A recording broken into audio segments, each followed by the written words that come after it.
Hello friends, welcome to our channel G world education point. दोस्तों, आजकल हमारे देश में जो कोविड की महामारी फैली हुई है उससे बहुत सारी चीज़ों का लॉस हो रहा है, बट हमारी एजुकेशन का लॉस ना हो उसके लिए हमारे चैनल ने एक सीरीज़ स्टार्ट की है जिसमें हम क्लास 9-10 के मैथ्स और साइंस के सभी चैप्टर्स को कवर करेंगे, जिसमें उसके हम सॉल्यूशन भी करेंगे विद एग्जांपल्स। तो आपको किसी भी चैप्टर में कोई डाउट है तो आप हमारी वीडियोस को पूरी देखें, आपके सभी डाउट्स क्लियर हो जाएंगे। तो आज हम स्टार्ट करते हैं हमारे चैप्टर 1 साइंस, जो कि है मैटर इन आवर सराउंडिंग। तो हम चैप्टर करने से पहले इसमें आए हुए कुछ कीवर्ड्स को करेंगे। तो आपके सामने मैंने कुछ कीवर्ड्स लिखे हैं, आप चाहें तो इसका स्क्रीनशॉट ले सकते हैं या फिर इनको नोट कर सकते हैं। तो देखिए, इसमें जो वर्ड्स आने वाले हैं वो हैं आपके मैटर। मैटर का मतलब होता है पदार्थ, कोई भी वस्तु, कोई भी चीज़। और मैटर जो वर्ड है वो मटेरियल से ही बना है। तो मटेरियल का मतलब भी क्या है आपका? वस्तु। किसी भी चीज़ को हम मटेरियल बोलते हैं, ठीक है। आप चैप्टर में भी पढ़ेंगे, हमारे आसपास जितनी भी चीज़ें हैं, चेयर, टेबल, बेड, कुछ भी चीज़ है वो सभी आपकी मटेरियल कहलाती हैं, ठीक है। उसके बाद है सराउंडिंग। सराउंडिंग क्या होता है? आपके आसपास का, आपके आसपास का जो भी एरिया है, आपके आसपास जितनी भी चीज़ें पड़ती हैं वो सब कुछ आपके सराउंडिंग में आती हैं। फिर है टेक्सचर। टेक्सचर क्या होता है? कोई भी चीज़ कैसी बनी हुई है, वो दिखने में कैसी है, उसकी बनावट कैसी है, वो उसका टेक्सचर कहलाती है, ठीक है। फिर है वॉल्यूम। वॉल्यूम का मतलब होता है आयतन। आपने मैथ्स में भी पढ़ा होगा वॉल्यूम, जिसको हम हिंदी में आयतन बोलते हैं या फिर धारिता बोलते हैं। धारिता से वर्ड से आपको समझ में आ रहा होगा कि किसी भी कंटेनर में, किसी भी सामान में, बर्तन में कोई भी चीज़ कितनी आ सकती है। जैसे अगर मैं एक गिलास लूँ तो उसमें कितना पानी आ सकता है, वो उसका वॉल्यूम कहलाता है, ठीक है दोस्तों। उसके बाद हम बात करेंगे क्लासिफिकेशन की। तो क्लासिफिकेशन क्या होता है? वर्गीकरण करना। मतलब जैसे हम एनिमल्स को भी अलग अलग कैटेगरीज़ में बांट देते हैं उनकी क्वालिटीज़ के अकॉर्डिंग, तो उसे हम कहते हैं क्लासिफिकेशन करना। फिर है पार्टिकल्स। पार्टिकल्स का मतलब होता है छोटे छोटे कण, जिसके और टुकड़े नहीं किए जा सकते, ठीक है। फिर स्कूल। स्कूल आपको वर्ड से पता है कि स्कूल आप सभी जाते हैं, है ना। स्कूल में आप क्या करने जाते हैं? पढ़ने जाते हैं। तो उसी को हम दूसरी लैंग्वेज में बोल सकते हैं अध्ययन करना। तो इस चैप्टर में भी स्कूल वर्ड का यूज़ होगा, बट एक डिफरेंट तरीके से होगा। तो जब वो वर्ड आएगा मैं आपको तभी इसको अच्छे से समझाऊंगी। फिर है प्रिवेल्ड। प्रिवेल्ड मतलब भी होता है प्रचलन में, मतलब को जो चीज़ चल रही हो, जिस चीज़ पे शोध चल रहा हो, तो हम उसको प्रिवेल्ड बोलते हैं। पर्टिकुलेट का मतलब है छोटा कण। मैग्नीफाइड का मतलब होता है बढ़ा देना। जैसे कि हम माइक्रोस्कोप का यूज़ करते हैं ना, माइक्रो ऑर्गेनिजम्स वगैरह को देखने के लिए, तो हम उसका, माइक्रो ऑर्गेनिजम्स वो होते हैं जो आपको वैसे नहीं दिखाई देते हैं आंखों से, बट आप माइक्रोस्कोप से देखो तो उसका जो साइज़ होता है वो बढ़ा करके आपको दिखाया जाता है ना, तो आप उसको देख पाते हैं। फिर है डाइल्यूशन। डाइल्यूशन का मतलब होता है कोई केमिकल है आपके पास, तो आप जब उसमें पानी मिला दें तो उसको हम बोलते हैं उस केमिकल को हमने डाइल्यूट कर दिया, तो जल का मिश्रण डाइल्यूशन कहलाता है। फिर अल्टीमेटली। अल्टीमेटली का मतलब होता है आखिरकार। अनलिट का मतलब होता है बिना जला हुआ। एंड इस इंसेंस स्टिक का मतलब होता है अगरबत्ती, जो हम घरों में पूजा करने में यूज़ करते हैं, ठीक है। तो चलिए दोस्तों, इसके बाद हम नेक्स्ट चलते हैं। इस चैप्टर में आई हुई कुछ इम्पॉर्टेंट डेफिनेशंस को जान लेते हैं हम, ठीक है। तो क्या क्या इम्पॉर्टेंट डेफिनेशंस हैं? पहली है मैटर। आप इसका भी स्क्रीनशॉट ले सकते हैं या फिर अपनी कॉपी में इसको नोट कर लीजिए। जब चैप्टर आएगा, चैप्टर के बीच में ये वर्ड्स आएंगे तो आपको उस टाइम पे इसको समझने में आसानी रहेगी। तो पहला वर्ड है मैटर।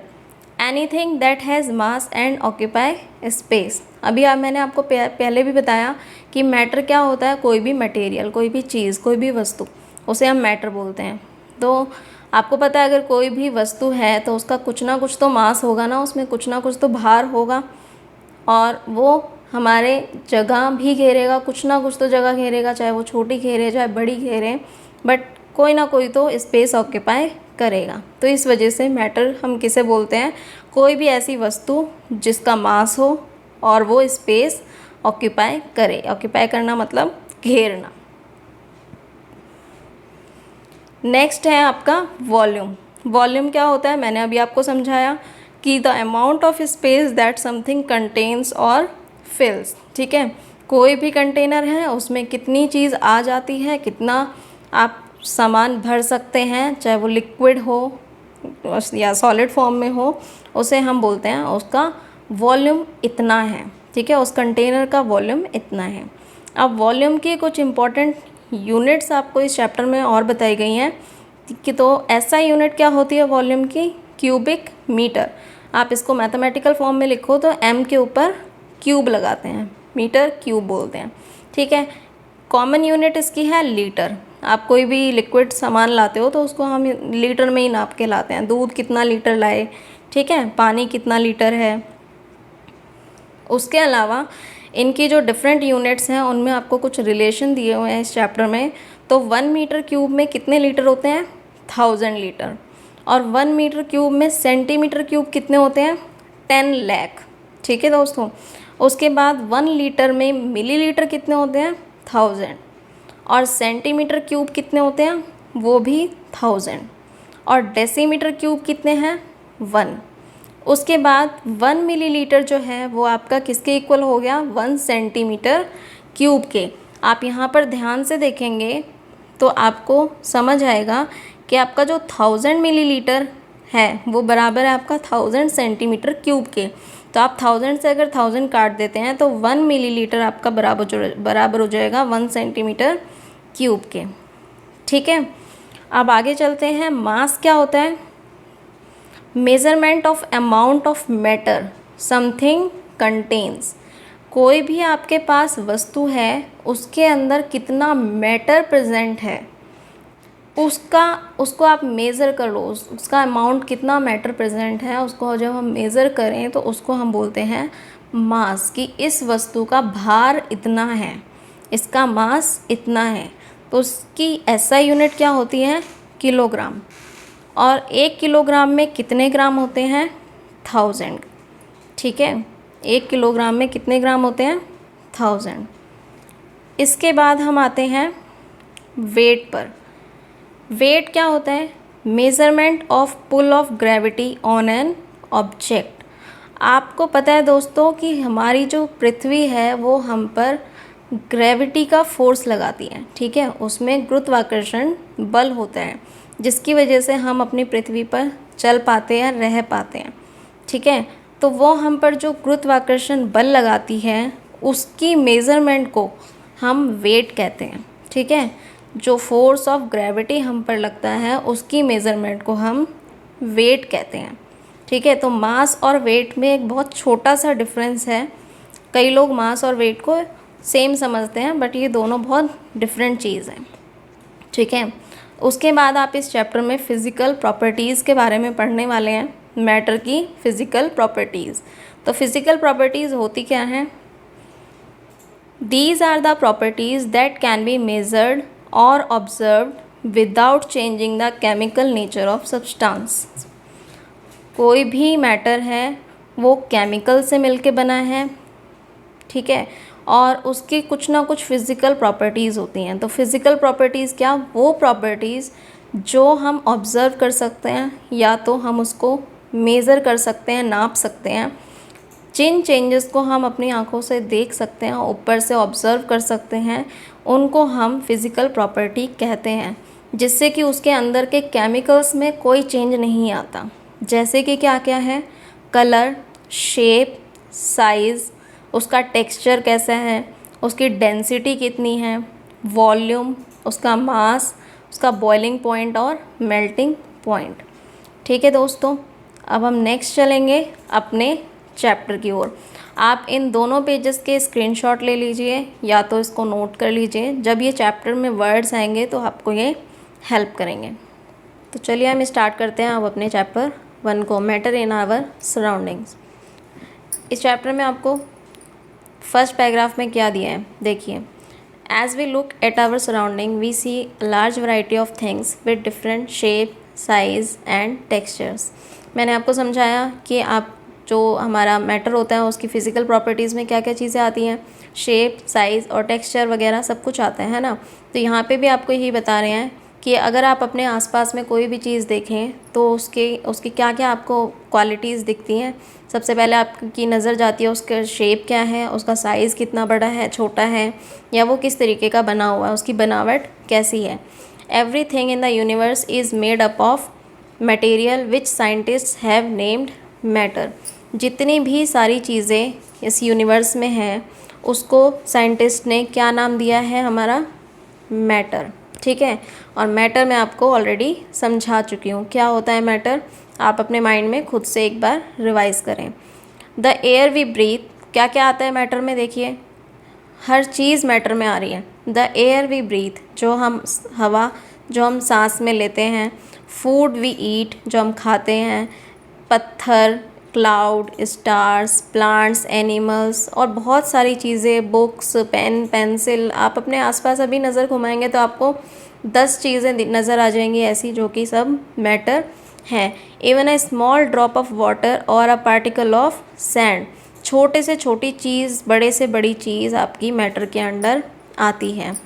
ठीक है, we can also see as we look around that all the things mentioned above occupy space that is volume and have mass। चाहे स्पेस की बात करें चाहे वॉल्यूम की बात करें, बात ऑलमोस्ट सेम है कि कोई भी मैटर होता है वो स्पेस ऑक्यूपाई करता है या वॉल्यूम होता है उसमें, मतलब कि वो कुछ ना कुछ जगह घेरता है और उसमें मास भी ज़रूर होता है। तो since early time human beings have been trying to understand their surroundings, बहुत लंबे समय से, बहुत पुराने टाइम से जो हम इंसान हैं वो अपने सराउंडिंग को समझने में लगे हुए हैं। हमेशा नई नई डिस्कवरीज आती रहती हैं। Early Indian philosophers classified matter in the form of 5 basic elements. जो हमारे पुराने फिलोसफर्स थे, पहले के फिलोसफर्स थे, वो उन्होंने एलिमेंट्स को मैटर को 5 बेसिक एलिमेंट्स में बांटा और उनको क्या कहा, पंच तत्व। क्या कहा, पंच तत्व। अब पंच तत्व में क्या क्या चीज़ें थी, air, earth, fire, sky and water.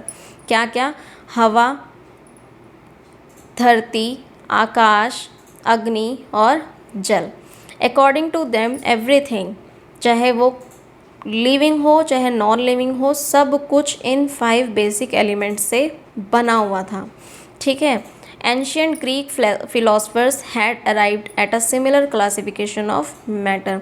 अब जो ग्रीक फिलोसफर्स हुए उन्होंने भी इसी तरीके से मैटर को क्लासिफाई किया।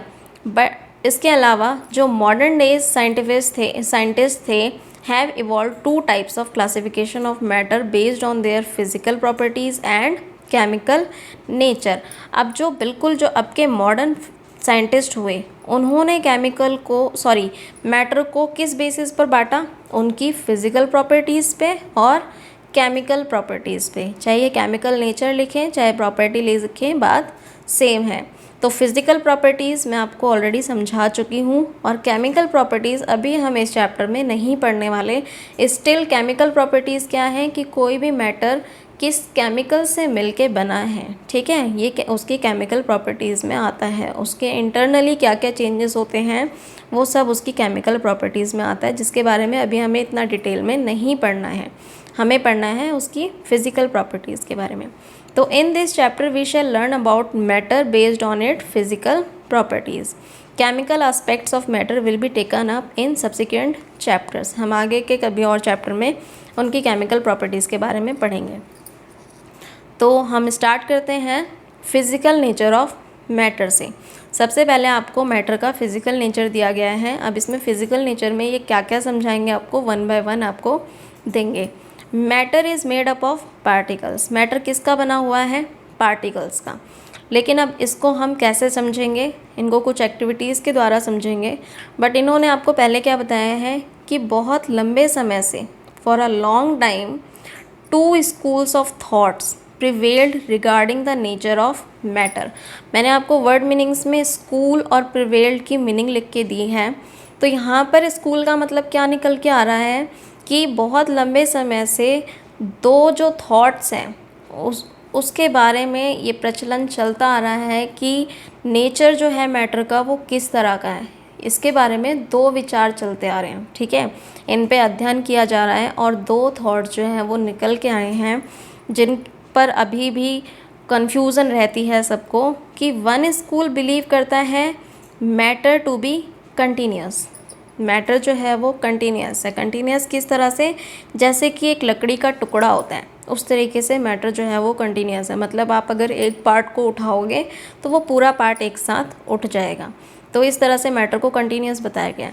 जबकि जो दूसरा थॉट है वो कहता है कि matter was made up of particles, कि मैटर जो है वो पार्टिकल्स का बना हुआ है। किस तरह से पार्टिकल्स का, जैसे कि सैंड होती है। सैंड क्या है, बारीक मिट्टी होती है ना, उसके छोटे छोटे से पार्टिकल्स होते हैं। आप उसको उठाओगे तो एक पार्टिकल, मतलब उठाओगे तो उसके जो पार्टिकल्स हैं वो आपके हाथ से ऐसे फिसलते जा सकते हैं। ऐसा नहीं है कि आप एक पार्टिकल को उठाओगे तो पूरी की पूरी मिट्टी उठ जाएगी, ठीक है। तो अब इसमें कन्फ्यूज़न रहती है कि मैटर जो है वो कंटिन्यूस है या फिर मैटर पार्टिकल्स का बना हुआ है। तो इसके लिए एक एक्टिविटी परफॉर्म की गई। तो let us perform an activity to decide about the nature of matter, कि इज़ इट कंटिन्यूस और पार्टिकुलेट, वो कंटिन्यूस है या फिर पार्टिकल्स का बना हुआ है। अच्छा, आप नीचे आप देख सकते हैं जो मैंने आपको ऑलरेडी पहली स्लाइड में ही समझा दिया था कि एसआई यूनिट्स वॉल्यूम की क्या है उनमें, और जो कॉमन यूनिट्स हैं उनमें क्या रिलेशन है, वो सब कुछ आपको आपके चैप्टर के फर्स्ट पेज के नीचे भी दिया हुआ है। आप चाहे तो यहाँ से समझ सकते हैं, चाहे आप जो मैंने लिख के दिया उसमें से भी आसानी से समझ सकते हैं, ठीक है। अब हम चलते हैं अपनी एक्टिविटी 1.1 पे। इसमें आपको क्या करना है, टेक अ 100 ml बीकर, एक बीकर लेना है 100 ml का। Fill the half beaker with water and mark the level of water. आपको बीकर फिल कर लेना है हाफ तक और उसमें फिर हमें वाटर का लेवल मार्क करना है, कि आप किसी से भी मार्कर से, स्केच से आप मार्क कर लो। डिज़ोल्व सम सॉल्ट या sugar with the help of glass rod, आपको उसमें सॉल्ट या शुगर मिलानी है। Observe any change in the water level, आपको वाटर लेवल में चेंज देखना है। अब इसको समझाने के लिए आपको एक यहाँ पे फिगर दी हुई है बहुत आसान सी। आपको देखो फर्स्ट फिगर में क्या है, particles of water magnified million of time. Magnified का मतलब मैंने आपको समझाया था क्या होता है, मैग्नीफाइड मतलब बड़ा करके देखना।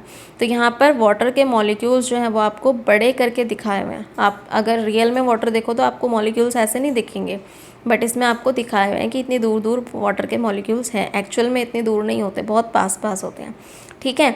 उसके बाद जो सेकंड वाला बीकर है उसमें आपको दिखाया है कि वाटर में हमने सॉल्ट डाला है, अभी सिर्फ डाला है तो वो सॉल्ट नीचे जाके बैठ गया है, ठीक है। उसके बाद फिर थर्ड बीकर में इसको हम मिला रहे हैं।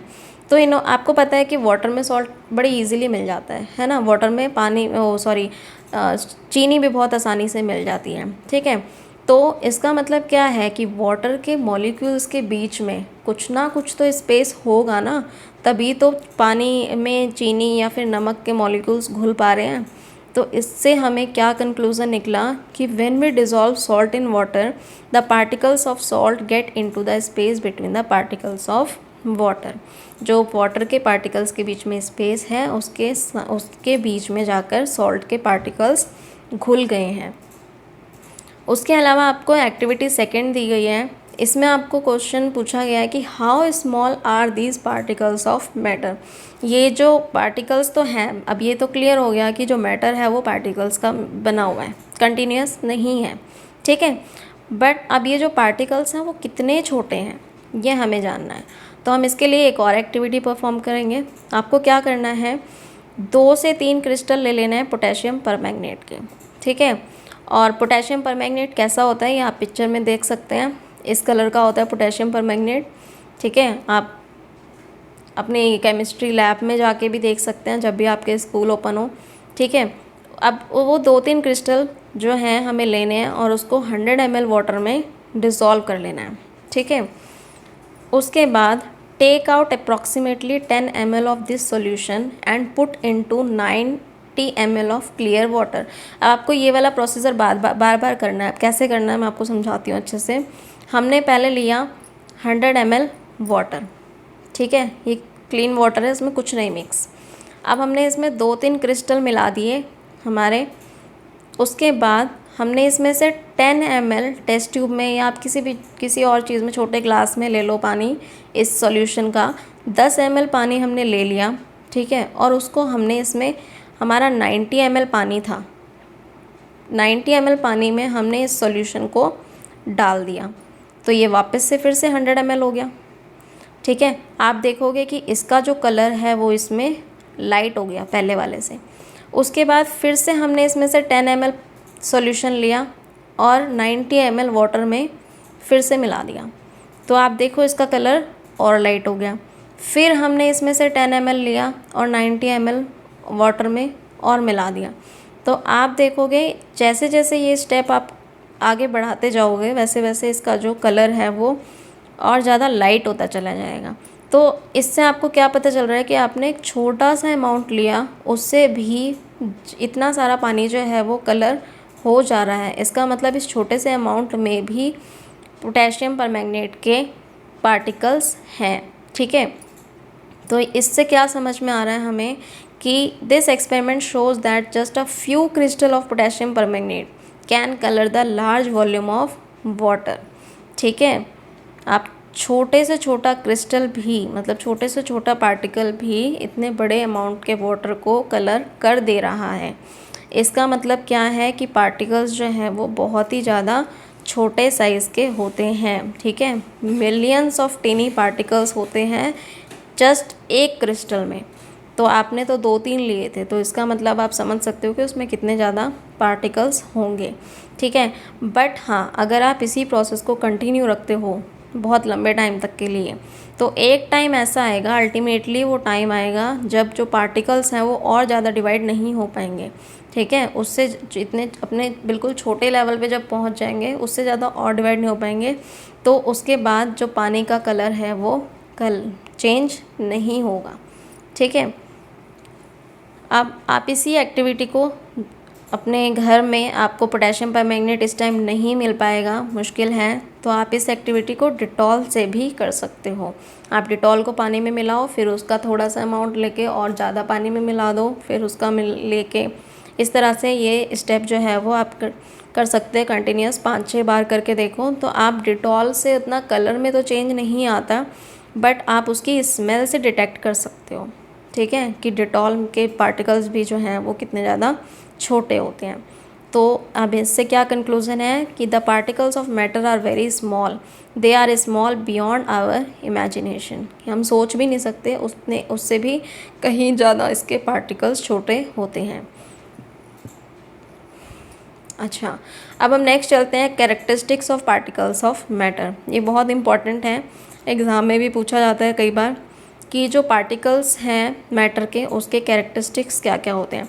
तो पहला कैरेक्टरिस्टिक है particles of matter have space between them. आपने फर्स्ट 1.1 एक्टिविटी और 1.2 में देखा कि पार्टिकल्स के जो मैटर के पार्टिकल्स होते हैं वो उनके बीच में स्पेस होता है। इसी वजह से उनमें आप कोई भी और चीज़ घोल सकते हो, मिला सकते हो, जैसे कि आप टी मिला देते हो, ठीक है, कॉफ़ी वगैरह बनाते हो, नींबू पानी बनाते हो, तो अगर पार्टिकल्स में स्पेस ना हो तो ऐसा कुछ नहीं बन पाएगा, ठीक है। इसके बाद हम चलते हैं हमारी और नेक्स्ट एक्टिविटी में, जिसमें आपको बताया गया है, जो आपको बताएंगे कि particles of matter are continuously moving. Particles जो हैं वो आलसी बिल्कुल भी नहीं होते, वो हमेशा चलते रहते हैं, मूव करते रहते हैं, ठीक है। तो इसके लिए क्या क्या एक्टिविटी करवाई है इन्होंने। एक्टिविटी 1.3 है put an unlit incense stick. Unlit का मीनिंग मैंने आपको बताया था, क्या, बिना जला हुआ, ठीक है। आपको वो अगरबत्ती लेनी है जो जली हुई ना हो, ठीक है। उसको आप अपने क्लास के कॉर्नर में रख दें। अभी आप क्लास तो जा नहीं रहे हैं, तो आप अपने घर के कॉर्नर में किसी भी रूम में रख सकते हैं। How close do you have to go near to so as to get it smell. आपको उसकी स्मेल लेने के लिए उसके कितने पास जाना पड़ेगा। ऑब्वियसली आपको उसके बहुत पास जाना पड़ेगा, जब तक वो जली नहीं हुई है ना, तभी आपको उसकी स्मेल आती है। ऐसा नहीं है कि आपने एक कोने पे रख दिया तो दूसरे कोने तक आपको स्मेल आएगी। Now light the incense stick. अब उसको जला दो, उसके बाद आप उसकी स्मेल देखो, क्या उसकी स्मेल आपके पास दूर तक चली जाएगी। सोचिए आप, जाती है कि नहीं जाती है? अगर आपके घर में पूजा हो रही है, एक कमरे में भी पूजा हो रही है, तो अगर आप उस रूम के बाहर भी खड़े हैं तो आपको उसकी स्मेल आ जाती है ना। अब इसी के साथ साथ इन्होंने एक और एक्टिविटी दी है 1.4। इसमें क्या करना है आपको, टेक 2 ग्लास या बीकर फिल्ड विद वाटर। आपको या तो 2 ग्लास ले लेने हैं या बीकर ले लो जिसमें पानी भरा हो। Put a drop of blue ink और रेड इंक। अब ये तो आपको मिल जाएगी आराम से, ठीक है। आप या तो ब्लू या रेड इंक ले लें और उसमें जो बीकर में आपने ग्लास में पानी भरा है उसमें आप 1 या 2 ड्रॉप डाल दें। आप उसको ध्यान से देखोगे, पहले तो आप उसको बीकर को साइड में रख दो, आराम से उनको अपने आप मिलने दो, आपको मिलाना नहीं है। और दूसरे बीकर में भी पानी लो और उसमें हनी मिला दो इसी तरीके से, और उनको अपने आप घोलने दो, ठीक है। फिर आपको इनको ऑब्ज़र्व करना है कुछ टाइम के बाद तक। What do you observe immediately after adding the ink drop. आपने जब इंक मिलाया तो आपने क्या ऑब्ज़र्व किया, आप देखोगे जो इंक है वो एकदम तेज़ी से पानी में फैलना शुरू हो जाएगी, है ना, घुलना शुरू हो जाएगी। अब उसके बाद what do you observe immediately after adding a drop of honey. लेकिन हनी जब आप मिलाओगे तो हनी क्या होता है, गाढ़ा होता है, उसके जो पार्टिकल्स होते हैं वो बहुत पास पास होते हैं, है ना। जो जितनी ज़्यादा लाइट चीज़, जितनी ज़्यादा पतली चीज़ होगी उसके पार्टिकल्स उतने ही दूर दूर होते हैं, उनमें उतना ही ज़्यादा स्पेस होता है, तो वो आसानी से पानी में फटाफट घुल जाएगा। लेकिन जो हनी का पार्टिकल है वो गाढ़े हैं, वो पास पास हैं, तो उनको पानी में घुलने में टाइम लगेगा।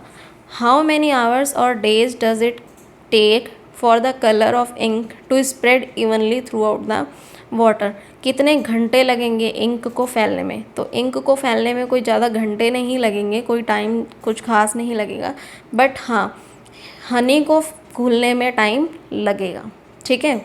इसके बाद हम नेक्स्ट चलते हैं। एक और एक्टिविटी आपको कराई गई है, इसमें क्या है कि drop a crystal of copper sulphate और पोटेशियम परमैंगनेट।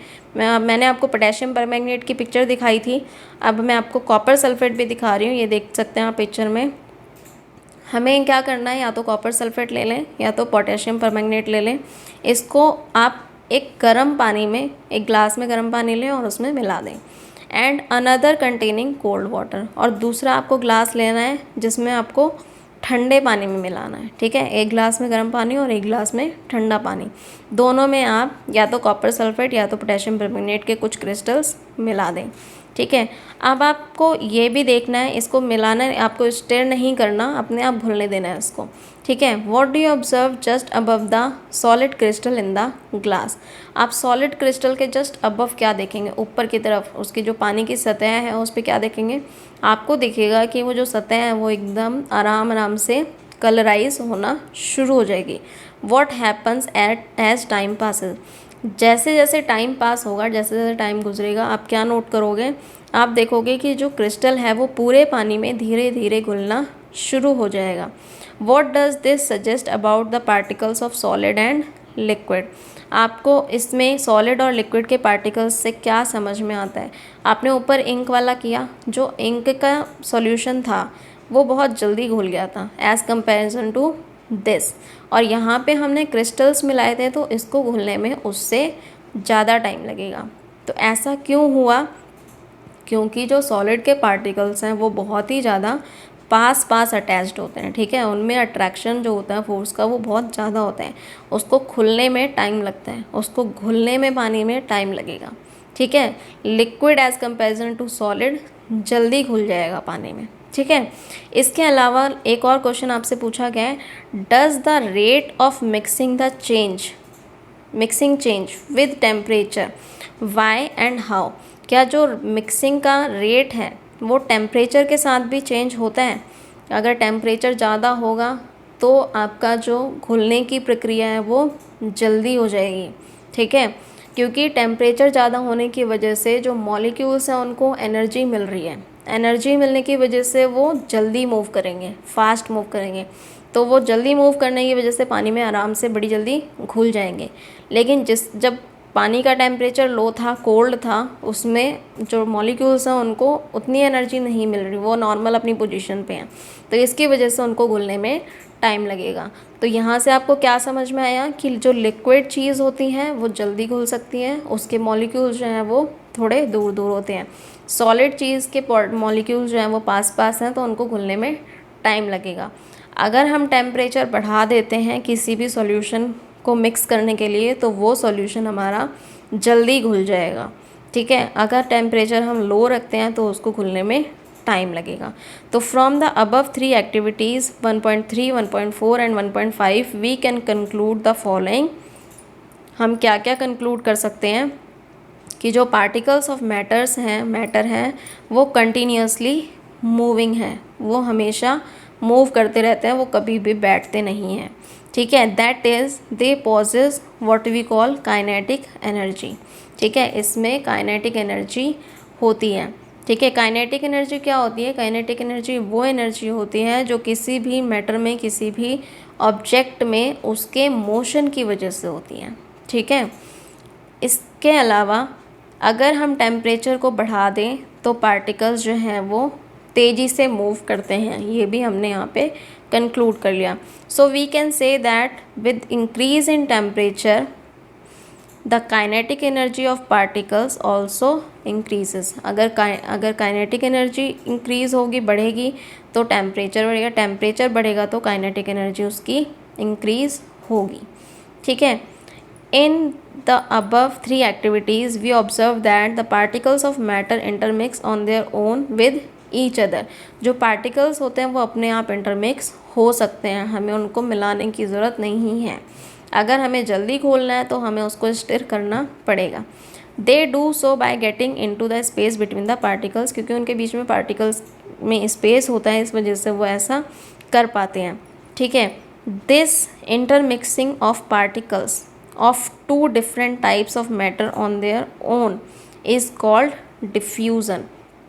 ये जो पार्टिकल्स के में अपने आप इंटरमिक्सिंग हो रही है, इसको हम बोलते हैं डिफ्यूज़न, ठीक है।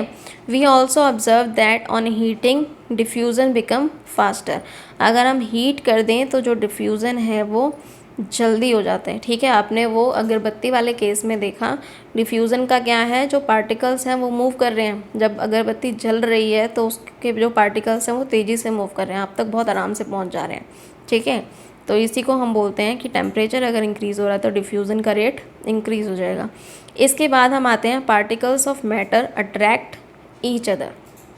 तो वो कैसे अट्रैक्ट करते हैं एक दूसरे को, इसके लिए हम फिर से एक एक्टिविटी करेंगे, एक्टिविटी 1.6।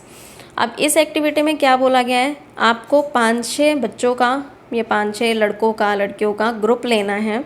ऐसे ऐसे आपको 3 ग्रुप लेने हैं, ठीक है। पहले ग्रुप को आप इस पोजीशन में आप बोलोगे कि एक दूसरे के हाथ पकड़ लो और आपको इस तरीके से खड़े होना है, ठीक है। दूसरे ग्रुप को आप बोलोगे कि वो एक दूसरे का सिर्फ हाथ पकड़ें, हाथ मतलब जैसे हम हेलो करते हैं ना, उस तरह से हाथ पकड़ें, ठीक है। तीसरे ग्रुप को आप बोलोगे कि वो एक दूसरे की सिर्फ उंगली से उंगली टच करें। तो इस तरह से आपके पास 3 ग्रुप्स हो गए। अब आप उनको क्या बोलोगे कि आप ऐसा काम कर सकते हो कि आप क्या करोगे, पहले ग्रुप का हाथ जो है वो छुड़ाने की कोशिश करोगे, ठीक है। भागते हुए जाओगे और उसके हाथ को छुड़ाने की कोशिश करोगे। फिर दूसरे ग्रुप के पास ऐसे ही जाओगे, फिर आप तीसरे ग्रुप के पास ऐसे ही जाओगे। तो आप क्या ऑब्ज़र्व करोगे कि आप किसके हाथ सबसे आसानी से छूट सकते हैं, जिसने उंगली से उंगली टच की थी, सिर्फ अपना ग्रुप बनाया था, कैसे, सिर्फ उंगली से उंगली टच करके, है ना। उसके बाद आप किसका ग्रुप आसानी से तोड़ पाओगे, जिन्होंने हाथ से हाथ मिलाया था। आपको सबसे ज़्यादा प्रॉब्लम किस ग्रुप को तोड़ने में होगी, जो इस फॉर्म में खड़े थे, है ना, बीहू वाले फॉर्म में खड़े थे। क्यों? क्योंकि इनके जो पार्टिकल्स थे, आप ये जो एक एक बच्चा है इनको आप पार्टिकल्स मान लो। अब ये पार्टिकल्स थे वो बिल्कुल पास पास अटैच्ड थे, तो इनको आपको तोड़ने में उतनी ही प्रॉब्लम हुई। आप ये वाला केस सॉलिड मान सकते हैं, ठीक है। जो सॉलिड होता है उसको हमें तोड़ने में प्रॉब्लम होती है ना। इसी तरीके से जो हाथ से हाथ जिन्होंने हेलो वाली पोजीशन में पकड़ा था, वो आप लिक्विड मान सकते हो। लिक्विड के पार्टिकल्स थोड़े थोड़े दूर होते हैं, ठीक है, उनको तोड़ने में उतनी ही कम प्रॉब्लम हुई। उसके अलावा जो थर्ड केस था जिसमें आपने उंगली से उंगली अटैच करके ग्रुप बनवाया था, वो आप गैस वाला केस मान सकते हो। गैस के जो पार्टिकल्स होते हैं वो बहुत ज़्यादा दूर दूर होते हैं, इस वजह से आपको उसको तोड़ने में बहुत आसानी हुई। ठीक है, तो if we consider each student as particle, ये मैं आपको बता चुकी हूँ। आगे चलते हैं हम, एक और एक्टिविटी आपको दी हुई है, activity 1.7। Take an iron nail, a piece of chalk and a rubber band, try breaking them by hammering, cutting और स्ट्रेचिंग। आपको क्या करना है, आयरन नेल के ऊपर हथौड़ा मारना है, उसको तोड़ने की कोशिश करनी है। ठीक है, जो चॉक है उसको कट करने की कोशिश करनी है, जो रबर बैंड है उसको स्ट्रेच करो। तो आप देखोगे जो सबसे आसानी से टूट जाएगा वो क्या है, जो चॉक का पीस है वो बड़ी आराम से टूट जाएगा, है ना। आयरन नेल जो है वो फुल्ली सॉलिड है, हार्ड है, उसके जो पार्टिकल्स हैं वो बिल्कुल पास पास हैं, उसको आप हैमर भी करोगे तो भी वो जल्दी से टूटेगा नहीं। जो रबर बैंड है उसके भी पार्टिकल्स पास पास हैं, बट उसमें स्ट्रेचेबल प्रॉपर्टी है, तो आप उसको स्ट्रेच करोगे, बहुत ज़्यादा स्ट्रेच करोगे, जब उसकी एक लिमिट क्रॉस हो जाएगी उसके बाद वो टूट पाएगा। बट जो चॉक का पीस है, आप चॉक को तोड़ते हो तो उनके बीच में आपको छोटे छोटे से स्पेस नज़र आता है ना, तो उसके जो मॉलिक्यूल्स हैं उनके बीच में थोड़ा स्पेस है, वो आराम से टूट जाएगा। ठीक है, एक्टिविटी 1.8 पे आते हैं अब हम। इसमें क्या बोला है आपको, open a water tap, try breaking the stream of water with your fingers. ये हम खेल करते भी हैं कई बार, वॉशरूम में बच्चे जब होते हैं तो ऐसा करते भी हैं कि टूटी चला ली है और हम उसको अपनी उंगलियों से काटने की कोशिश करते हैं उसकी धार को। तो क्या ऐसा हो पाता है, हम आप उसकी स्ट्रीम को कट कर पाते हो? तो what could be the reason behind the stream of water remaining together, क्या रीज़न हो सकता है कि जो वाटर है वो कटता नहीं है, उसकी स्ट्रीम जो है वो नहीं कटती। तो आप ऊपर की तीनों एक्टिविटीज़ आपको क्या बताती हैं कि पार्टिकल्स ऑफ मैटर है फोर्स एक्टिंग बिटवीन देम, जो पार्टिकल्स के मैटर होते हैं हाँ उनके बीच में फोर्स होता है जो एक दूसरे को पकड़ के रखता है। ठीक है, this force keeps the particle together. The strength of this force of attraction varies from one kind of matter to another। जैसे कि चॉक में, आयरन नेल में जो मैटर थे वो अलग अलग तरीके से अटैच्ड थे, है ना, अलग अलग उसमें उनमें स्पेस था। तो इसी तरीके से जो फोर्स ऑफ अट्रैक्शन होता है वो अलग अलग चीज़ों में अलग अलग स्ट्रेंथ का होता है। ठीक है, अब हम चलते हैं इन क्वेश्चन आंसर्स पे। तो चलिए दोस्तों हम फटाफट इनके क्वेश्चन आंसर्स को भी कर लेते हैं। तो पहला क्वेश्चन है आपका, which of the following are matter, इनमें से कौन सा मैटर है। आपको यहाँ पे कुछ चीज़ें दी हुई हैं जैसे कि chair, air, love, smell, hate, almonds, thought, cold, cold drink, smell of perfume. अब आपने इतना समझ लिया है कि आप इसको आराम से खुद भी बता सकते हैं कि इनमें से कौन सी चीज़ें मैटर हैं। तो आप देखिए कि anything that has mass and occupy space are called matter. ये आप पढ़ ही चुके हैं कि कोई भी चीज़ जिसमें मास होता है और स्पेस ऑक्यूपाई करती है वो मैटर होता है। तो इसमें से क्या क्या चीज़ ऐसी है जिसमें मास है और स्पेस भी वो घेरेगी? तो चेयर है, एयर भी, हवा जो है वो स्पेस घेरती है ना। आप बलून में भर दो तो स्पेस कवर करती है ना, वॉल्यूम होता है ना कुछ उसका। ठीक है, लव, क्या लव कोई स्पेस घेरता है? लव का कोई मास होता है? लव एक फीलिंग है तो वो मैटर नहीं है। स्मेल जो है वो, अगर हम सेंस ऑफ स्मेल की बात करेंगे, अगर यहाँ पे लिखा होता सेंस ऑफ स्मेल तो वो एक फीलिंग हो जाती, बट यहाँ पे स्मेल की बात की है। स्मेल कोई बदबू है, कोई खुशबू है, जो भी है वो हमारे तक आ रही है तो वो कुछ ना कुछ तो पार्टिकल्स आ रहे होंगे ना किसी चीज़ के, इस वजह से इस स्मेल को भी मैटर में कंसिडर किया जाएगा।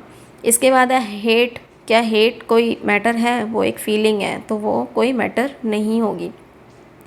आलमंड्स वो भी मैटर है। ठीक है, थॉट विचार होते हैं, वो एक फीलिंग है, मतलब अपने अपने विचार हैं, वो कोई मैटर नहीं है।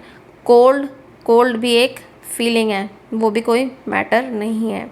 कोल्ड ड्रिंक पीने की चीज़ है तो ऑब्वियसली मैटर है। स्मेल ऑफ परफ्यूम, अभी हमने बात की, स्मेल जो है, स्मेल किसी चीज़ की आ रही है तो वो एक मैटर है। ठीक है, उसके बाद नेक्स्ट क्वेश्चन है आपका, give reason for the following observation. आपको एक यहाँ पे ऑब्जर्वेशन एक चीज़ दी है, आपको इसका रीज़न देना है। तो क्या दिया है, the smell of hot sizzling food reaches The smell of hot sizzling food reaches you several meters away, but to get the smell of from cold food you have to go close। ये हमने chapter पढ़ते हुए अगरबत्ती वाला example किया था, बहुत आराम से आप समझ सकते हैं इसको कि सेम केस वही फूड के साथ है। अगर ठंडा खाना होगा तो उसकी स्मेल आपको दूर तक नहीं आएगी, उसकी स्मेल लेने के लिए आपको पास जाना पड़ेगा, ठीक है। बट अगर गर्म खाना होगा, खाना जब बन रहा होता है उस टाइम पे उसकी स्मेल पूरे घर में आराम से आ जाती है। तो ऐसा क्यों होता है, क्योंकि evaporation is directly proportional to temperature. जैसे जैसे टेम्परेचर बढ़ेगा एवापोरेशन तेज़ होगा, है ना, ज़्यादा होगा। आपने देखा था कि काइनेटिक एनर्जी भी जो है वो टेम्परेचर के बढ़ने पर बढ़ती है। तो जो मॉलिक्यूल्स हैं वो उनकी जो एवापोरेशन रेट होगा वो उतना ही जल्दी, आसानी से और फास्टर होगा। Due to this diffusion of hot food particles, तो जिसकी वजह से जो पार्टिकल्स हैं हॉट फूड के वो तेज़ी से दूर दूर तक भागेंगे। It can reach to a distance place within a very short time. ये बहुत आसानी से बहुत जल्दी दूर तक पहुंच सकते हैं, ठीक है। अब हम चलेंगे नेक्स्ट क्वेश्चंस पे। क्वेश्चन नंबर 3 है इसका, a diver is able to cut through water in a swimming pool. Diver कौन होता है, वो स्विमिंग पूल में छलांग लगाते ना वो। तो which property of matter does this observation show. जो डाइवर होता है वो ऊपर से जब छलांग लगाता है तो वो सीधा स्विमिंग पूल में पानी को काटते हुए नीचे चला जाता है ना। तो ये इससे आपको कौन सी प्रॉपर्टी शो हो रही है, देखो अगर पानी में पानी के जो मॉलिक्यूल्स हैं, पार्टिकल्स हैं, उनके बीच में स्पेस नहीं होता तो डाइवर उसको कभी नहीं काट पाता। अगर डाइवर धरती पे गिरे तो क्या मतलब काट लेगा उसको, पॉसिबल नहीं है ना, खुद ही टूट जाएगा। तो जो पार्टिकल्स हैं पानी के उनके बीच में स्पेस है, इसी वजह से जो डाइवर है वो एबल है to cut through water in a swimming pool, ठीक है। तो ये क्या प्रॉपर्टी शो कर रही है, that matter has space between its particles, ठीक है। नेक्स्ट क्वेश्चन है आपका, what are the characteristics of particles of matter. आप सारे कैरेक्टरिस्टिक्स पार्टिकल्स के पढ़ चुके हो, तो क्या क्या कैरेक्टरिस्टिक्स हैं एक बार रिवाइज हो जाएंगे आपके। दे आर कंटिन्यूसली मूविंग, वो हमेशा मूव करते रहते हैं, बिल्कुल भी आलसी नहीं होते। They have force of attraction between them, उनके बीच में अट्रैक्शन होता है, वो एक दूसरे को पकड़ के रखते हैं, जो कि अलग अलग चीज़ों में अलग अलग स्ट्रेंथ का होता है, ठीक है, किसी में कम किसी में ज़्यादा। Particles of matter have space between them, उनके बीच में स्पेस होता है। Particles of matter are very tiny in size, बहुत ही ज़्यादा छोटे होते हैं, इतने छोटे कि हम उनको सोच भी नहीं सकते, हमारी इमेजिनेशन से भी ज़्यादा छोटे होते हैं, ठीक है।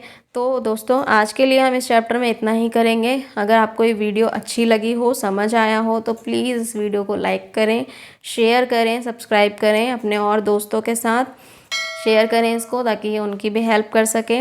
आप इनको पढ़ते रहिए, आपको कोई भी डाउट है तो आप इस वीडियो को दोबारा देख सकते हैं। इससे आगे का चैप्टर हम नेक्स्ट वीडियो में करेंगे, तो बने रहिए हमारे साथ। Thank you so much.